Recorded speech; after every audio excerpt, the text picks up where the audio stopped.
Halo, assalamualaikum warahmatullahi wabarakatuh. Balik lagi di channel Papa Aldik. Nah, di video kali ini sebenarnya gue mau bahas pengalaman gue sharing ya. Mudah-mudahan bakalan jadi masukan. Sebentar. Mudah-mudahan bakalan jadi masukan atau referensi buat teman-teman ya. Pertama, teman-teman kan dulu pernah yang ngikutin video gue dari awal sampai akhir ya. Kan memang tahu ya mobil gue yang Toyota Calya itu yang 2021 yang warna hitam. Nah itu kan gue udah jarang banget bikin konten sama dia. Kenapa? Karena gini, ini sebenarnya jadi salah satu apa salah satu cara buat teman-teman yang sudah tidak mau berprofesi sebagai taksi online tapi mobilnya itu masih cicilan ya. Ini jadi tips juga buat teman-teman. Pertama, kita bisa rentalin mobilnya. Rentalin mobilnya itu bisa antara ke perusahaan atau ke perorangan. Nah biasanya kalau perorangan tuh bisa jadi buat usaha mereka, atau yang kedua usahanya bisa jadi untuk taksi online juga gitu. Jadi ini gue bicaranya dua jenis dulu ya. Misalnya teman-teman mau sewain itu mobil, mau daftarin ke perusahaan, atau yang kedua ke perorangan. Nah yang perorangan ini ada dua jenis juga, bisa buat usaha atau buat mereka pakai sehari-hari, atau yang kedua usahanya untuk taksi online juga. Jadi sama nih, yang dulu kita pernah pakai mobilnya itu buat taksi online, nah disewakan lagi untuk taksi online lagi gitu. Jadi memang ada resikonya sama ya, resikonya mobil bakalan jadi mobil taksi dan bakalan jadi mobil capek gitu. Tapi kalau beda lagi kalau misalkan disewain ke perorangan atau ke perusahaan, yang dipakainya tuh hanya beberapa saat aja gitu. Di beberapa saat, misalnya kalau perorangan untuk ngantar anak sekolah doang, atau ngantar kerja doang, atau misalnya kalau ke perusahaan cuman buat operasional visit ke sana ke sini, tidak sampai 100 km per hari gitu ya kan. Itu tinggal pilihannya ke teman-teman mau rental kemana. Dan kebetulan, nah ini masukan juga nih ya, pernah kejadian sama mobil gue. Nah kebetulan gue kemarin akhirnya memutuskan untuk merentalkan mobil tersebut ke salah satu driver taksi online juga yang di Bandung. Nah dia sebenarnya kan sebelumnya kenapa gue percaya sama dia, karena yang pertama dia itu adalah supir online, taksi online, driver online yang mobilnya itu dari perusahaan. Nah, misalnya perusahaan, misalnya ya OLT, misalnya. Nah, saya tahu selama dia di perusahaan OLT itu bagus gitu, storannya lancar, perawatan mobilnya bagus segala macam, makanya saya berani kasih mobil saya ke dia gitu. Nah akhirnya singkat cerita, itulah cara gue buat supaya ini mobil bisa cari makan sendiri gitu intinya. Itu salah satu solusi sih buat teman-teman. Yang intinya gue udah merasa, ini gue sendiri ya, kalau misalkan ada orang yang memang bisa lebih, maksudnya gini, ini jangan jadikan patokan atau tolak ukur teman-teman bahwa taksi online itu sudah tidak bisa diharapkan lagi untuk saat ini. Buktinya banyak kok yang masih di profesi tersebut gitu dan masih berjalan lancar. Nah ini kan berarti antara memang profesi taksi online itu sudah tidak menjanjikan untuk saya, atau memang sayanya aja yang memang tidak cocok di bidang tersebut, artinya sudah tidak cocok dengan pekerjaan tersebut gitu. Jadi ini diluruskan lagi, bukan berarti si taksi online itu, profesi taksi online itu sama rata semuanya tidak menghasilkan tidak menjadi sumber penghasilan yang memang cukup menjanjikan buat kehidupan sehari-hari, bukan. Nah kebetulan rezeki saya memang bukan di sana mungkin ya, jadi akhirnya saya memutuskan untuk menyewakan mobil tersebut ke orang lain. Kenapa? Karena sekarang ini mobil saya sudah menjadi mobil taksi online, dan saya berpikir mobil tersebut sudah maksudnya dalam waktu 1 tahun sudah 50.000 kilometer. Menurut saya itu sudah kilometer yang sangat fantastis gitu. Jadi ya udah sekalian aja gitu, mobil tersebut gimana caranya supaya cari makan sendiri. Mobil hobi juga bukan, ya kan. Terus kalau misalnya disimpan ke garasi kan kita tetap setoran juga. Terus yang kedua kita harus bayar pajak juga, tetap juga walaupun disimpan di garasi juga harus ada perawatan. Nah, sedangkan sekarang pekerjaan saya tuh udah hampir 99% sudah tidak menggunakan mobil lagi gitu. Jadi gue sekarang pulang pergi ya naik motor karena memang masih terjangkau ya. Untuk naik motor ya udah gue pakai motor, dan mobil memang jarang banget dipakai. Bahkan 2 minggu sekali itu keluar garasi tuh udah syukur gitu. Biasanya enggak gitu. Makanya karena mobil udah nggak dipakai, akhirnya gue memutuskan untuk disewakanlah ke orang kepercayaan gue pada saat itu ya. Akhirnya gue sewain nih, 1 bulan pertama lancar, intinya sampai 9 bulan ya kurang lebih kalau gue cek. Alhamdulillah gue nggak menyalahkan orangnya, gue nggak menyalahkan si drivernya, nggak sama sekali nggak. Ya gue udah dibantu 9 bulan cicilan dari dia juga, ya udah alhamdulillah bersyukur ya. Karena kan sekarang online kan memang menurut saya agak sedikit susah. Saya melihat laporan ojolnya juga di satu aplikasi, nggak tahu yang lainnya ya, di satu aplikasi emang katanya memang lagi turunnya gitu. Tapi kan harusnya kalau udah lama di taksi online biasanya bisa dapat offline-an kan. Apalagi yang saya tahu dia itu offline-nya banyak sampai keluar kota mobil saya tuh. Dia tanya lagi di mana, lagi di Bandung, lagi di Tasik, lagi di Garut gitu, berarti kan itu offline-an. Jadi aplikasi itu tidak menjadi tolak ukur ya harusnya. Nah akhirnya 1 bulan pertama lancar, 2 bulan, 3 bulan, 4 bulan, 5 bulan, 6 bulan sudah lancar. Ada telatnya seminggu, ada telatnya 3 hari seminggu. Kalau saya sih kan setorannya ini setiap bulan kan, setiap minggu itu setorannya tuh 750.000 ya kan. Nah lancar nih, telat 3 hari, telat 4 hari. Kalau saya orangnya nggak pernah bawel ya teman-teman, nggak pernah bawel kayak lu telat lu bayar gitu kan, kapan mau bayar, enggak pernah. Seminggu telat ya kan, 2 minggu. Nah pas udah ke 8 bulan ke jalan ke 9 bulan udah mulai telat 2 minggu, bahkan terakhir itu telat 3 minggu, hampir 4 minggu.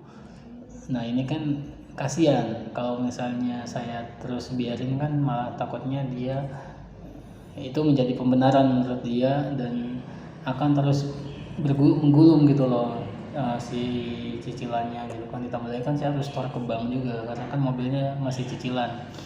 Nah akhirnya singkat cerita telat lah 1 bulan lebih.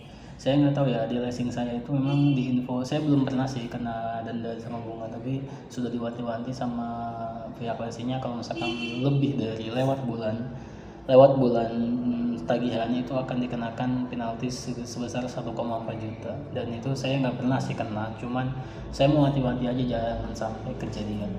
Nah, akhirnya setiap bulan di 2 bulan terakhir memang saya talangin dulu pakai uang saya gitu. Ini yang menjadi perhatian teman-teman, karena kesibukan kerja saya akhirnya kurang teliti buat ngecek mobil gitu.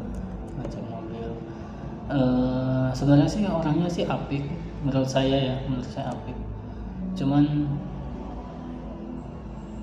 ada beberapa ya, intinya mobil wajar lah di jalan mungkin serempet segala macam, dan ada beberapa titik serempet di cat agak belang yang saya nggak tahu gitu. Tahunya pas mobil udah balik gitu, jadi di bulan ke-6 itu udah mulai agak jarang pulang karena sebenarnya dia mobil itu wajib pulang setiap 2 minggu sekali kan, untuk cek fisik dan lain-lain. Nah di 6 bulan terakhir itu dia jarang pulang, kalaupun dia datang malam gitu mungkin nggak terlalu kecek lah, nggak terlalu kelihatan catnya dan lain-lain. Jadi mobil itu ada beberapa titik yang memang dia kasih tahu sama saya Kang punten ini serempet trotoar gitu kan. Nah itu emang saya tahu di titik itu, tapi ada beberapa titik yang saya nggak tahu itu bekas cat juga, dan saya tahunya setelah mobil itu balik. Sangat disayangkan sekali gitu, kenapa tidak diinfo pada saat kejadian. Nah terus yang kedua, sekarang itu ada AdLay teman-teman. Nah AdLay itu ternyata saya punya dua, ini saya screenshot nih. Saya punya dua pelanggaran. Nah dua-duanya menerobos lampu merah di Gede Babi. Nah saya ini baru tahu juga setelah mobil saya dikembalikan ke saya. Nah terus yang ketiga, kondisi mobil mesin alhamdulillah masih lancar. Setelah saya servis, memang mobil itu udah jarang banget servis, paling cuma diganti oli mungkin ya. Saya servis, lampu-lampu mati teman-teman, kecuali lampu depan sama lampu rem belakang itu nyala.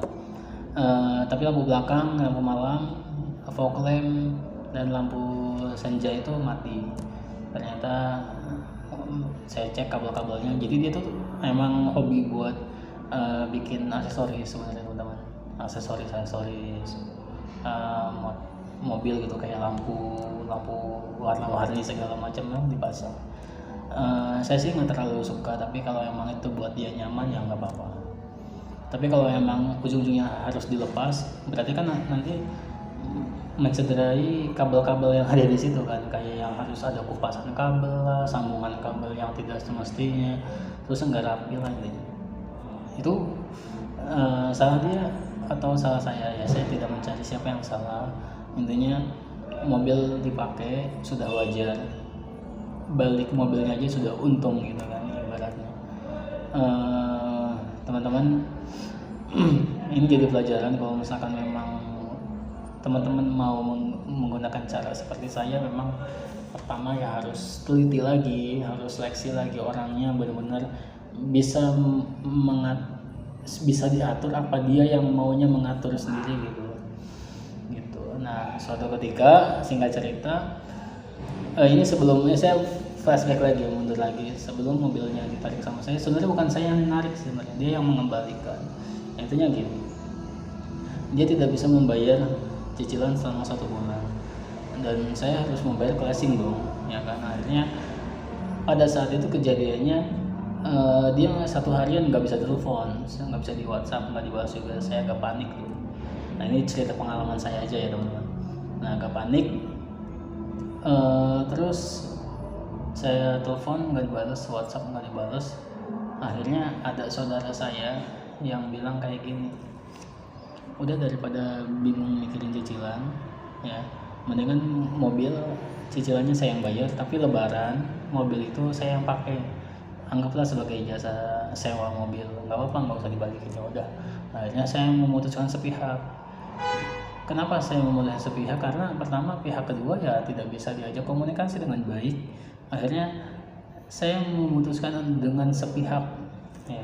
Saya mengakui kalau saya memutuskan dengan sepihak bahwa lebaran mobil harus ada di rumah saya. Nah sebenarnya pas pertama kali kita deal-dealan pun memang tidak ada dalam kontrak kerjasamanya bahwa lebaran harus ada di saya, tapi saya sudah info secara lisan, saya tidak pernah mengganggu pemakaian mobil, terserah mau pulang malam segala macam, bahkan masih mau keluar kota segala macam, terserah. Tapi lebaran mobil harus ada di rumah saya. Nggak tahu dia ingat apa enggak pas saya ngomong kayak gitu, tapi seingat saya ngomong kayak gitu dan dia bilang oke.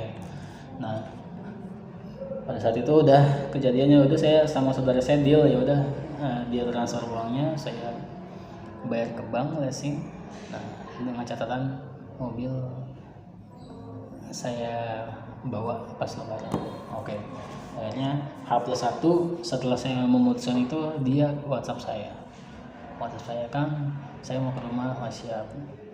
Saya info gini, dia setoran juga, kayak nutupin setoran ngangsur gitu loh ya kan, 1 juta gitu, 750 gitu. Alhamdulillah orangnya memang tidak apa ya, tidak lepas tanggung jawab.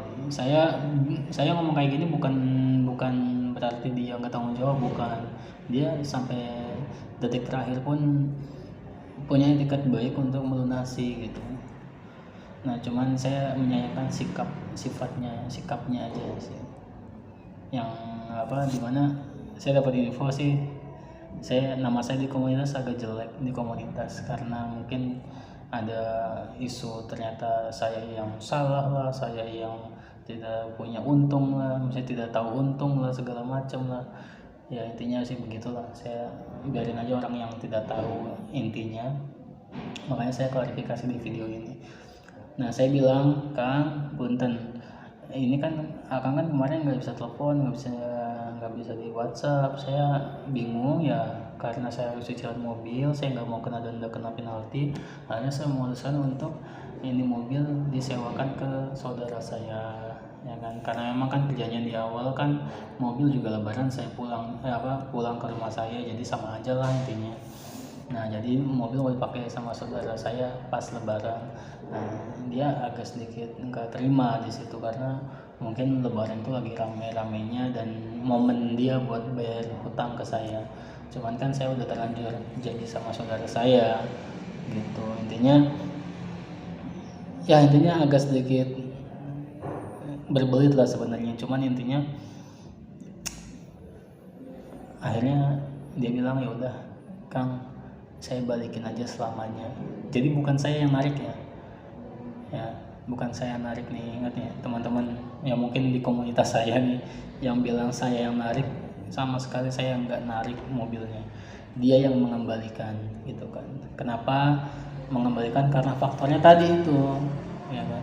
Sekarang logikanya aja teman-teman, kalau misalkan dia apik, storannya lancar, ya kan, kalau mobilnya saya tarik itu berarti menjadi sebuah kerugian buat saya dong. Ngapain saya tarik bahkan bawa mobilnya, sedangkan dia storannya lancar, ngerawat mobil banget, ya kan. Kalau saya narik mobilnya ya rugi dong saya, belum tentu saya bisa dapat driver yang sama, driver yang lebih baik dari dia gitu kan. Ngapain saya tarik mobilnya? Jadi intinya tidak akan ada asap jika tidak ada api gitu. Jadi kalau misalkan saya tarik mobilnya, bukan saya tarik ya, saya ambil mobilnya untuk sementara ya, dengan maksudnya itu karena apa gitu. Karena si drivernya ini tidak kooperatif dalam berkomunikasi dengan saya, terus setoran mobilnya telat terus dalam 2 bulan terakhir ke belakang, terus ya itu sifat dan sikapnya mungkin menunjukkan bahwa dia tidak nyaman dengan saya karena kondisi tersebut. Ya intinya sih begitu. Setelah mobil dikembalikan ke saya, akhirnya ya itu tadi, saya ngecek bahwa dia kena pelanggaran tilang, etle itu yang belum diberesin sama dia, 2 pelanggaran terobos lampu merah. Ini teman-teman DBS mungkin bisa nonton video saya ya. Terus yang selanjutnya cicilannya, angsuran, maksudnya setorannya agak sedikit ngaret sih. Saya seminggu 5 hari 3 hari nggak pernah komen banyak, bahkan saya nggak pernah nagih gitu. Tapi kalau udah nyentuh di 4 minggu kan bingung sayanya, 4 minggu 5 minggu kan bingung.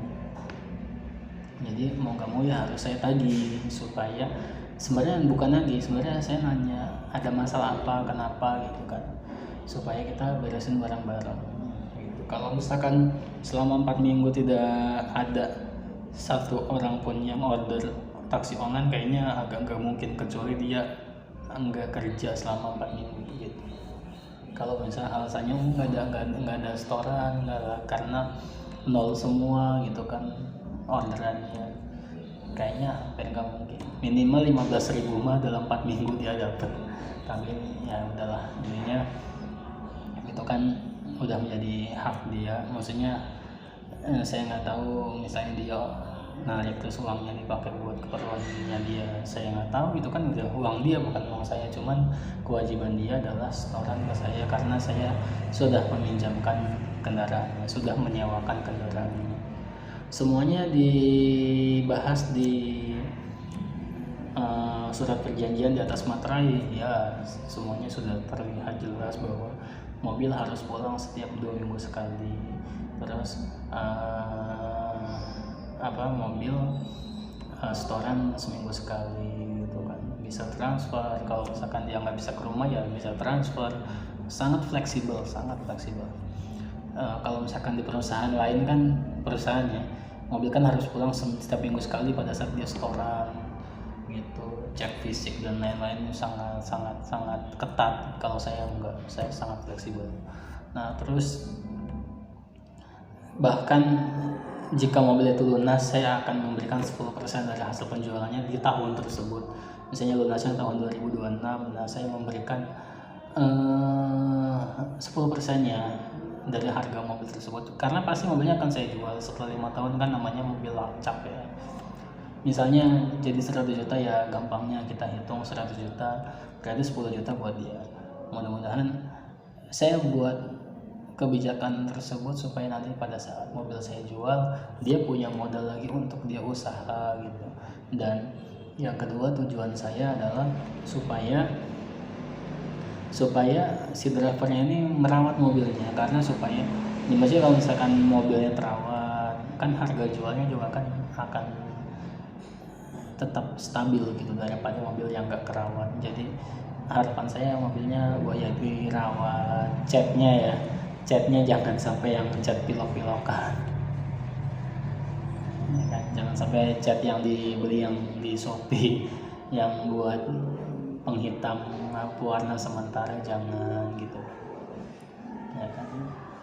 Stiker udah ada stikernya, kenapa stikernya dicat ditutup gitu kan, itu kan jadi minus gitu ke kondisi mobil gitu ya. Tinggal kasih tahu aja kan sama saya, misalnya ada insiden ini ya, saya paham namanya di jalan pasti ada insiden, tapi kan yang nggak saya bisa paham setelah ada insiden, tidak info kalau ada insiden, main chat gitu aja, chatnya juga belang, terus nutupin stikernya dicat lah. Nanti kalau stikernya dilepas berarti degradasinya tuh kelihatan banget gitu.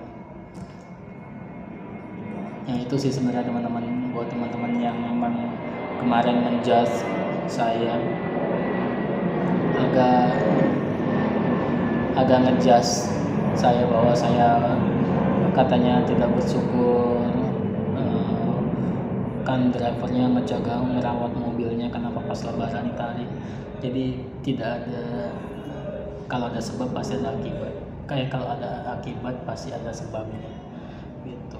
Bukan saya yang narik, tapi dia yang mengembalikan karena keterlambatan setoran. Dan resiko saya setelah mobil balik ya, pertama kopling keras, terus catnya belang-belang, terus ada bumper yang bolong, kabel-kabel ngelupas. Nah itu kan sebenarnya pemakai, kayak bumper bolong kan bukan nabrak kan, kalau bumper bolong itu kan perbuatan tangan biasanya kalau bolong, kecuali pecah biasanya nabrak. Kalau bolong rapi, bolong bor itu ya kan, biasanya kan itu kan ada yang melakukan, entah itu siapa gitu kan. Kabel juga ngelupas, kalau nggak sama tikus ya, ngelupas tikus sama ngelupas tangan kan beda gitu ya gitu. Sangat merawat mobilnya, saya paham, sangat merawat. Tapi ada beberapa yang kayak wiper kan memang kayaknya sih dibeliin baru, terus setelah dibalikin ternyata diganti yang wiper yang lama. Ya nggak apa-apa, bukan saya yang beli, benar bukan saya yang beli. Mau wipernya ya tinggal dihitung aja sih sebenarnya habisnya berapa, nggak usah dilepas.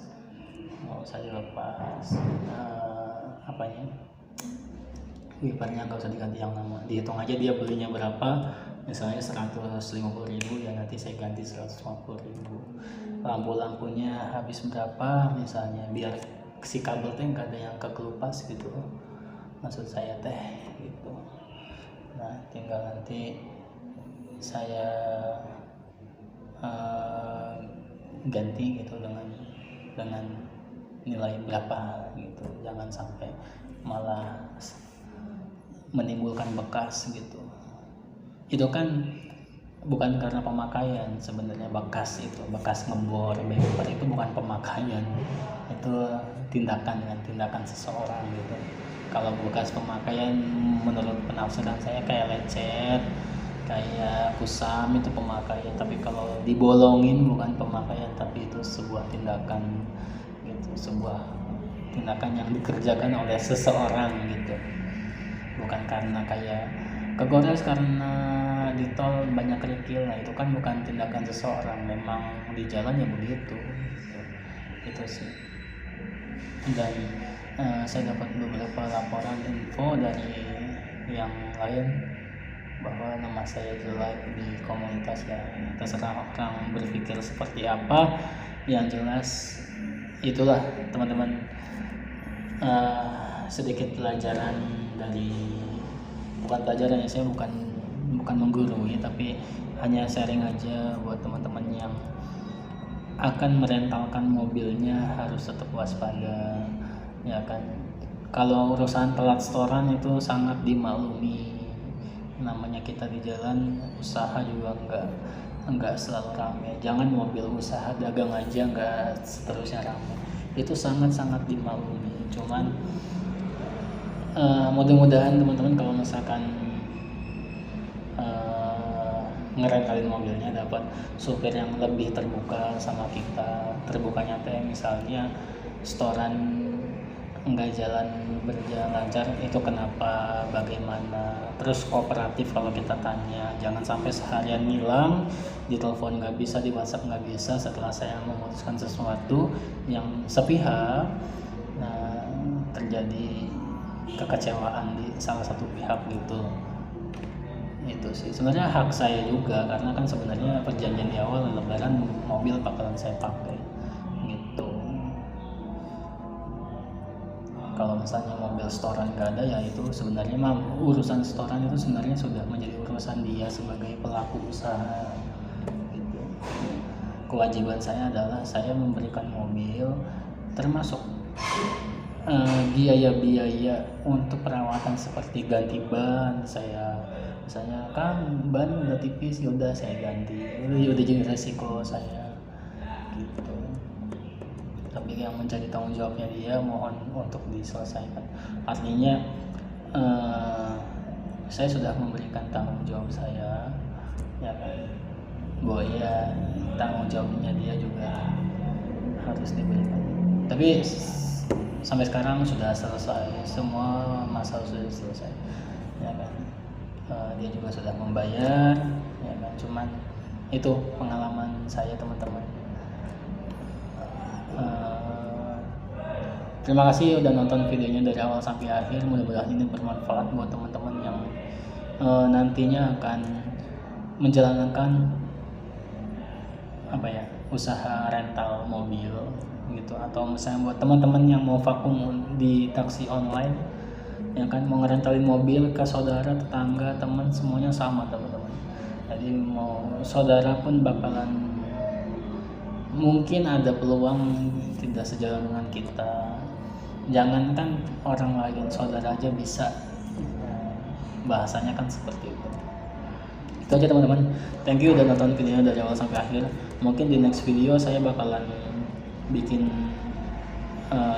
video yang pertimbangan kredit mobil untuk taksi online yang part kedua, karena yang kemarin kan banyak komentar-komentar yang belum saya respon, karena saya sudah mulai jarang bermain di YouTube gitu kan. Cuman ya untuk saat ini sih saya ada rencana, ada kemungkinan bakalan main di YouTube lagi. Thank you teman-teman sudah nonton video dari awal sampai akhir. Mohon maaf jika nanti ada yang tersinggung, atau misalkan ada yang yang tidak sependapat dengan saya. Saya hanya manusia biasa yang bisa memberikan informasi sesuai dengan pandangan saya sendiri. Kalau ada yang salah kata boleh dikomen, boleh dikoreksi. Terima kasih.